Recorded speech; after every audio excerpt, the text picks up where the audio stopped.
Hello everyone, welcome back to another Spanish lesson. I'm Christy and this is Gringa Spanish. Today I wanted to try something a little bit different. So we've been doing a lot of analyzing song lyrics, we've been doing a lot of grammatical rules. Song lyrics are more for increasing your exposure in a way that's very enjoyable and fun. And obviously grammatical rules are very important when you're learning any type of language. But it's a little hard to do those things if you don't have any Spanish experience, because you're learning so much at once that it can be overwhelming, and you have to worry about every single word. So today I wanted to try a more kind of self-contained lesson that's going to consist of a vocabulary list that is useful and related to a topic, and that you can kind of take with you and immediately apply, and where you can go from lesson to lesson and not worry too much about other lessons. I think they will build off of each other, but I just don't want for people who have less Spanish experience to have no materials to work with, if that makes sense. So let's give it a try. You guys can let me know if you like it or if you don't like it. Today's topic is introductions. I think this is the obvious place to start, and we're going to keep it very, very simple. There may be multiple videos related to introductions, but let's start with this. So number one, my name is. So to say my name is in Spanish, the direct translation is me llamo blank. So the blank is where you're going to insert your own name. So English would be my name is Christy. Spanish would be me llamo Christy. So this is a double L. In Spanish, the double L sounds like a Y in English, so it's ya me llamo. We're not going to worry too much about grammatical rules here or why this means what it means. I don't want you to be overwhelmed. I just want you to learn some simple words and phrases.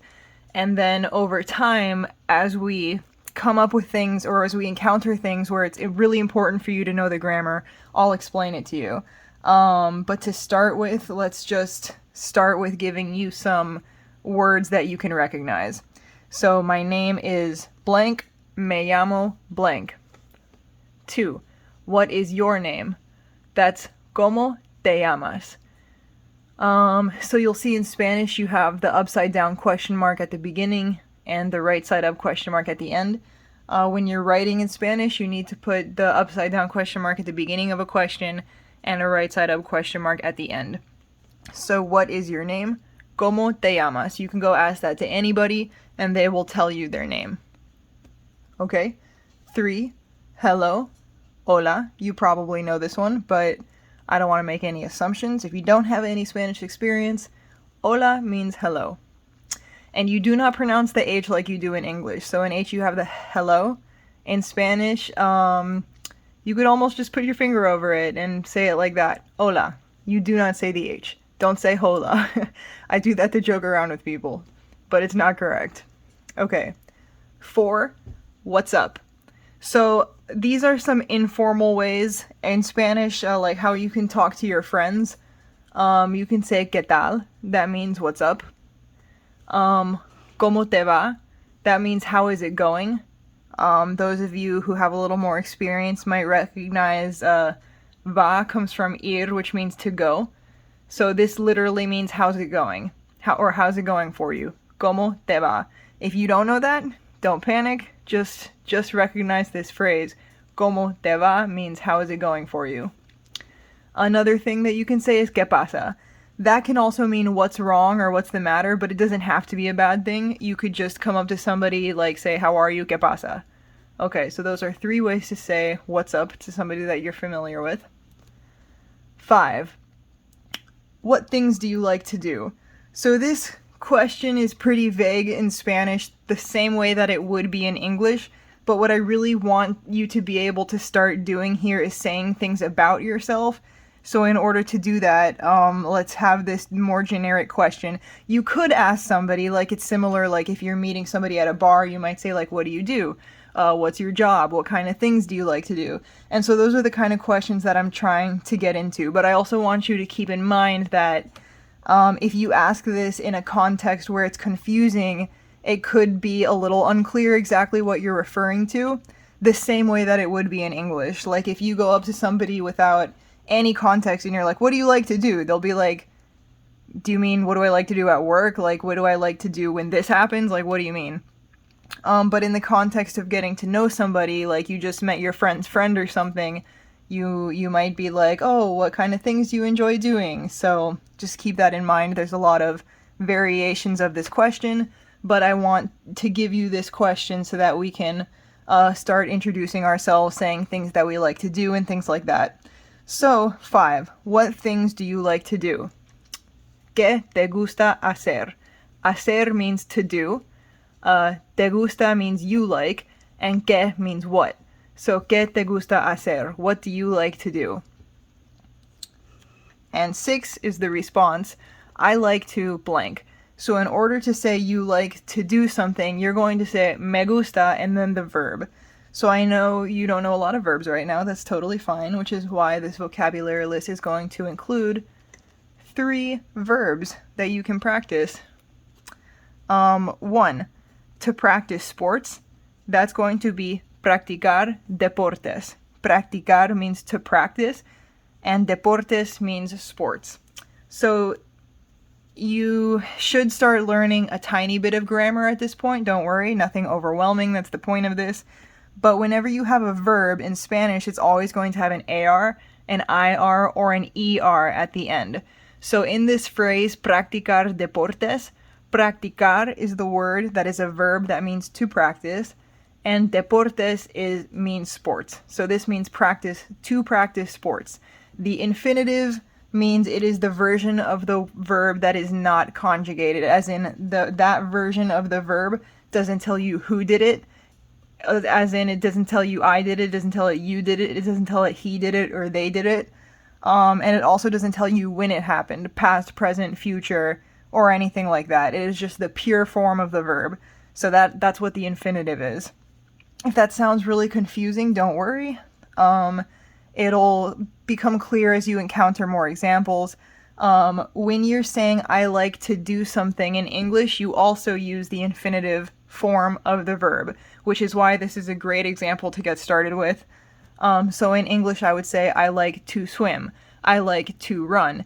In Spanish, the infinitive form always has an AR, an ER, or an IR, and in English, the infinitive form always is to whatever. So to write, to do, to jump, to swim, to run. That's the infinitive form in English. And when you say you like to do something, you're using the infinitive form. In Spanish, it's the same. So in Spanish, when you say I like to do something, the version of the verb you're going to put is the infinitive. Okay, so moving on. 2 is to play video games. Jugar videojuegos. Okay, so jugar, you can see that's an AR, so that's the verb part of it. Jugar means to play, and it doesn't just mean video games. You could also say play sports. You could also say play games like a tic-tac-toe or hopscotch. It could be any kind of game. And it also applies to like more adult situations, like stop playing games with me. You could also use the word jugar. Videojuego is a video game. So that's pretty easy. A juego is the noun game. Jugar is the verb to play. Juego is the noun that means game. And so in Spanish, videojuego, one word, that means video game. Similar to in English. Okay, 3. To write stories. Escribir cuentos. So escribir is the verb. It means to write. Cuentos, it means stories. Okay, so the last thing we're going to do in this little vocabulary lesson is a practice dialogue putting together everything that we just learned. Okay, here we have 2 people named Edwin and Giselle. Okay, Edwin says, Hola, ¿cómo te llamas? So this means hello. What is your name? Straight from our vocab list. Giselle says, Hola, hello. Me llamo Giselle. My name is Giselle. ¿Cómo te llamas tú? So this is really similar to ¿Cómo te llamas?, but it has a tú at the end. Tú with an accent means you. So she's saying, what is your name? And then it has you at the end. So in Spanish, when you repeat the tú, you're kind of emphasizing. So she's saying, what is your name? So if you want to ask somebody their name after they ask you your name, you can also say, ¿Cómo te llamas tú? But the tú is not necessary. Either way, it's fine. Edwin says, Me llamo Edwin. My name is Edwin. ¿Qué te gusta hacer? So what things do you like to do? Giselle says, Me gusta practicar deportes. I like to practice sports. ¿Y tú? So y means and. Tú, again, means you. So she's saying, and you. It's the same as in English. Given the context, if you say something like, and you understand that she's asking you to answer the same question that you just asked her. Edwin says, Me gusta jugar videojuegos. I like to play video games. Okay, guys, so that's the end of the Spanish lesson for today. Like I said, I want to maybe try doing some more self-contained little lessons where you can just learn words and phrases related to a topic and then immediately apply them. And I think we're going to start with more simple topics for people who have less Spanish exposure so that they can listen to these and then go back eventually to the grammar lessons and the song lyrics for fun and have a little more ground to stand on. So this is, like I said, mostly for people with less experience, but eventually we may get into topics that are a little more esoteric, that aren't as common, and those will probably be useful for everybody.